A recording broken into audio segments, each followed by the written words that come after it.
ఆదిలాబాద్ జిల్లా తలమడుగు మండల కేంద్రంలో రైతు రుణమాఫీ రాకపోవడంతో రోడ్డెక్కిన రైతులు. డప్పు వాయిద్యాలతో గ్రామంలో సీఎం రేవంత్ రెడ్డి దిష్టిబొమ్మకు శవయాత్ర నిర్వహించారు రైతులు.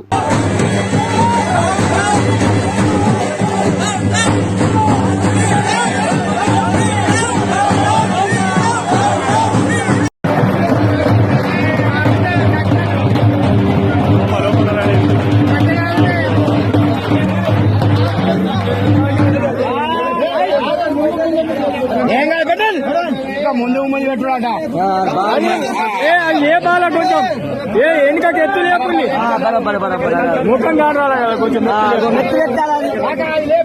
వెనుకకు ఎత్తు రాలా ముఖం కాడాలా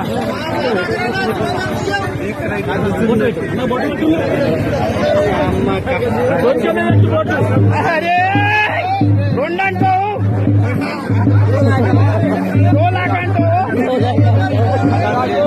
మరిన్ని అప్డేట్స్ కోసం మా ఛానల్ని సబ్స్క్రైబ్ చేయండి.